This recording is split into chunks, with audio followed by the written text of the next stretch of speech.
Fighting out of Alicante in Spain, Ilia Topuria is a young prospect fighting in the UFC featherweight division.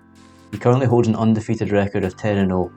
We're going to take a look at his career to date and see how he's worked his way into the world's top MMA promotion.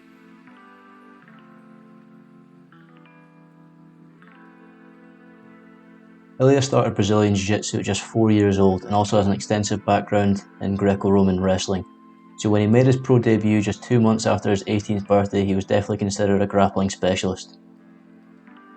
It was clear that Ilia was inexperienced in the stand-up. He got rocked during the first exchange, but managed to fall back on his grappling immediately. After scoring a mat return with an upper body takedown, it was clear there was a huge mismatch on the ground once it hit the floor. Ilia quickly passed his opponent's guard and progressed to a top crucifix. Ilia did a great job of controlling the position. He managed to keep his opponent's arms trapped while he was landing strikes. Once he had landed a good few strikes and got his opponent reacting by covering up with his hand, he stepped his top leg over to lock up the inverted triangle, getting a submission win in the very first round of his first professional fight. After his pro debut, Ilia continued to show absolute dominance in the grappling, winning his next 3 fights by way of 2 rear naked chokes and 1 high elbow guillotine, and also picking himself up his first professional title in the process. Up until this point in his career, we hadn't seen much of Ilia striking, and after he won his first professional title, he actually took 18 months out of competition. It was clear that he'd been focusing on his boxing during his 1.5-year layoff, as he came out with a point to prove that he wasn't just a grappler and he was becoming a very well-rounded mixed martial artist. He was fighting behind a very precise jab that he landed to both the body and to the head. You could see that once Ilia had found the range with his jab, he started letting his power rear straight go. We even saw that once Ilia got comfortable entering into the pocket or backing his opponent against the fence, he would start letting his power combinations go. This was the first time we got to see the shot that Ilia is probably most well known for today, the left hook to the body. After finding so much success in the feet, it was clear that his opponent wanted nothing to do with Ilia's striking, which was surprising since he'd been known purely as a grappler up until this point in his career. Surprisingly, instead of engaging on the ground, Ilia actually waved his opponent back to the feet. Ilia was clearly growing confident in his hands and he started stepping in deeper onto his combinations. The next time his opponent level changed, Ilia managed to sprawl for a front headlock, snatching up a high elbow guillotine. As his opponent rolled through, Ilia followed with the choke, getting another guillotine win in the first round, winning his 5th professional fight. It was clear that the 18-month break from competition had paid off, and it actually earned him a shot at the Cage Warriors bantamweight title against striking standout Brian Bouland. Ilia was actually the underdog going into this fight, with the focus being on a potential future matchup between Brian Bouland and then Cage Warriors fighter and now UFC bantamweight Jack Shore. Ilia came out showing that he wasn't going to be a stepping stone for anyone, and instead of sticking to the boxing game plan he'd shown in his previous fight, he quickly took Bouland down and showed there was a clear mismatch in the wrestling department. During the first big scramble of the fight, Ilia moved towards his opponent's back, getting his far hook in. Bouland did a good job of stopping Ilia from getting his near side hook in so he could take the back.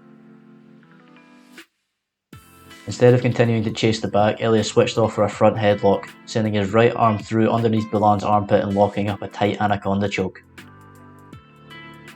After forcing Bouland to roll through to prevent the choke, Ilia followed his hips, and after a brief bit of circling, it was too late for Bouland to get out and he ended up going to sleep inside the very first round.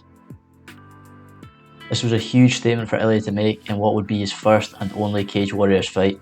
Unfortunately, both he and Bouland missed weight for this contest, meaning neither of the men were eligible to pick up the title that night. This was also the last time that we saw Ilia compete at bantamweight. After this fight, he made his way up to the weight class he now calls home at 145 pounds. In his final fight before the UFC, we would see Ilia compete for the Brave Combat Federation, that have produced the likes of Guram Kutateladze and current rising star Khamzat Chimaev. This fight was reminiscent of his professional debut, with Ilia getting rocked in the early exchanges with a head kick. Unfortunately, he managed to fall back in his world-class grappling, taking his opponent down with a double leg. His opponent looked to stand up with an underhook and Ilia moved back for a front headlock. He immediately looked to go to the anaconda choke that had won him his previous fight so quickly. The choke definitely came close, but his opponent did a good job of fighting out of it and getting back to the feet. His opponent was clearly frustrated after the ground exchange, rushing forward with an aggressive flurry of strikes which Ilia managed to level change underneath, taking the fight back down to the ground. After narrowly avoiding another front headlock attack, it was clear that Ilia's opponent wanted nothing more to do with his ground game, holding his hands incredibly low in anticipation of having to defend another takedown.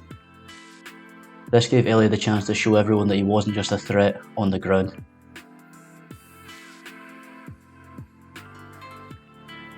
With this performance, he not only got the first stoppage via strikes in his record, but also earned himself a contract to the UFC.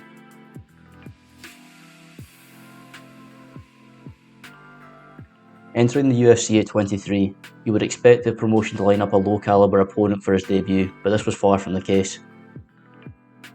Ilia stepped into the octagon for the first time against Moroccan Youssef Zalal, who had won all 3 of his UFC fights and was the betting favourite going into this contest. If Ilia was feeling any nerves during his debut, he definitely didn't show it at the start of the fight. He immediately took the centre of the cage, trying to close off the lateral movement of Zalal. Once he had Zalal backed against the fence, he closed the distance and entered into a clinch against the cage. He quickly got an over-under body lock and got a chance to show off his Greco-Roman wrestling with a huge lateral throw. Once on the ground, Ilia quickly progressed into mount, and when Zalal turned to give up his back, instead of going for the rear naked choke, Ilia decided to switch off for a front headlock and attack his anaconda choke that he'd found so much success with in the past. Zalal did a really good job of hand fighting. You can see here that he's controlling Ilia's choking arm to prevent Ilia from being able to lock up a full figure 4. Ilia managed to hold on to this position before sitting back for a seated head arm choke, or a jokotine as being made popular by Jack Hermanson. When Zalal was forced to roll through, Ilia switched up into an even deeper anaconda choke this time. Zalal managed to push up on Ilia's elbow, weakening the grip slightly so that he could roll to his knees and escape the choke. Zalal displayed strong submission defense, but there was no doubt this was a dominant round for the underdog Topuria. After finding so much success in the grappling in the first round, Ilia came out looking to box in the second round. He landed some good shots, and once he got Zalal to respect his punches, he quickly level changed to take the fight back down to the ground. He came close with a guillotine, but Zalal managed to escape once again. This was another solid round for Ilia, putting him up 2 rounds in his UFC debut. This was not only the first time that Ilia had been to a third round in the UFC, but it was actually the first time he'd ever seen a third round in his entire professional career. When a fighter starts to fatigue, they tend to fall back on the game plan they're most comfortable with. This was evident with Ilia avoiding the striking and looking to take the fight to the ground at any opportunity. Credit to him, when the fight hit the ground, he didn't look to stall in any positions. He was frequently looking for the submission finish despite showing clear signs of fatigue. Despite being exhausted from his relentless submission attacks, Topuria did a good job of keeping himself safe from Zalal's increasing pressure. He moved his head well when stuck against the fence and managed to dig deep, getting takedowns later into the round to finish out the fight. The third round was very close, with the judges leaning towards Zalal due to his striking towards the end of the round. I personally scored the round for Topuria, considering his high grappling pace that he maintained throughout the majority of the round. Regardless of the final round, Ilia won by unanimous decision. While he may have been disappointed that he didn't get the finish in his debut, I actually think it's better for his career that he showed that he's not just an early rounds fighter and he can go the distance if he needs to. In his most recent fight, Topuria faced off against fellow submission specialist Damon Jackson, who holds a recent guillotine win over UFC veteran Mirsad Bektik. As is often the case when we see 2 high-level jiu-jitsu practitioners face off against each other, their grappling is effectively nullified and we get to see a kickboxing match inside a cage with MMA gloves. Ilia came out fighting behind his jab, which he landed frequently before avoiding the follow-up shots from Jackson. Being the shorter fighter, Ilia looked to enter into the pocket where he could land hooks to the taller fighter's more exposed midsection. It was clear that the early bodywork was paying off, with Jackson finding himself constantly backed up against the fence.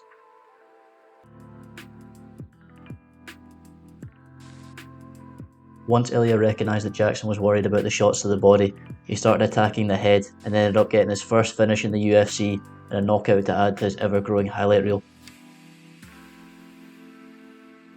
Standing at 5'7", Ilia is one of the smaller fighters in the featherweight division, which actually works well for his style. He wants to be the man moving forward and does his best striking work when he has his opponents backed up against the fence as a stationary target for his power combinations. His shorter stature makes it difficult for his opponents to level change under his punches, and even if they do make it to his legs, there's always the threat of Ilia's front headlock, which will pose problems for anyone in the division. In terms of Ilia's further development, I'd like to see how he fares against a rangier boxer with solid takedown defense. I think guys with the styles of the likes of Calvin Kattar and Max Holloway could give him problems if he can't fight at his preferred range. Of course, these matchups are way in the future for Ilia, but I think a beneficial change Ilia could make is adding a solid low kick to his game. This could slow down the lateral movement of these longer fighters, allowing him to keep them against the cage long enough for him to offload his power combinations. It is important to remember that Ilia is only 23 years old and has already displayed a very well-rounded MMA game. I'll be interested to see how he competes against the best in the division. If he continues to show the same improvements between fights as he has shown recently, it won't be long before we're mentioning Ilia Topuria's name in the contender conversation.